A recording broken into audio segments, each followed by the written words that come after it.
Hey, I'm Joseph Rimando, and we're in a lab on the third floor of the Clinical Center, which is the hospital at the National Institutes of Health in Bethesda, Maryland.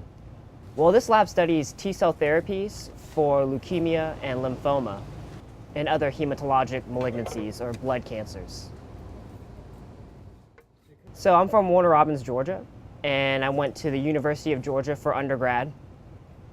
And I went from the University of Georgia straight to the Medical College of Georgia at Georgia Regents University for medical school. My mom is a lab tech in a hospital, and my dad was a physician. He's an internal medicine physician.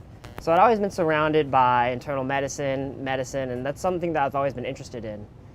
But specifically science, I became very interested in it after the first year of my medical school. I worked in a bone marrow transplant lab in Memorial Sloan Kettering Cancer Center in New York City. And I really learned about translational research and how it can be used to improve the therapies for patients and help patients get better, improve their disease. So I think at that point, that's when I really became interested in research and decided to take a year off from medical school to come here to the NIH to do a year of basic science research in this lab.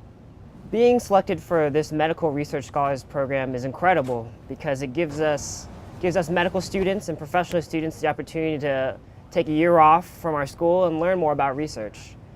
So we have 43 medical, dental, and veterinary students that are selected for this program.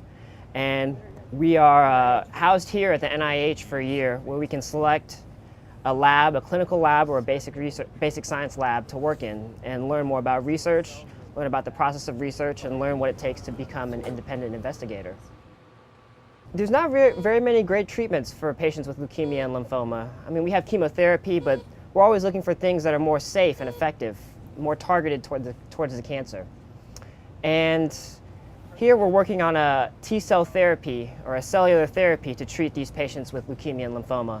And in 15 to 20 years, I hope to be able to contribute to a T-cell therapy that's both safe and also very effective at curing their cancer. Usually on a day-to-day basis, we work a lot on culturing T-cells. So we'll use pipettes and microscopes to culture these T-cells, look at them, inspect their health. And then from there, we'll run assays on the T-cells to look at their protein expression. We'll use computers and other sophisticated machines like flow cytometers and Western blot machines to help us better understand these cells. As a lab, we collaborate with other basic scientists, helping us to better understand these T-cells. My mentor has been very great to me, Dr. Dan Fowler. We meet about once a week. We talk a lot about my data, and then he gives me a lot of advice about his path through clinical training and also his path to becoming an independent investigator. It's really interesting to see how he did it and how I can use the advice he gives to become an independent investigator as well. Dream big and always look out for opportunities around you to do biomedical research. Look for summer programs and look for years to take off and do research like I did. I think there's a lot of opportunities out there for people to get into biomedical research as long as you look hard enough.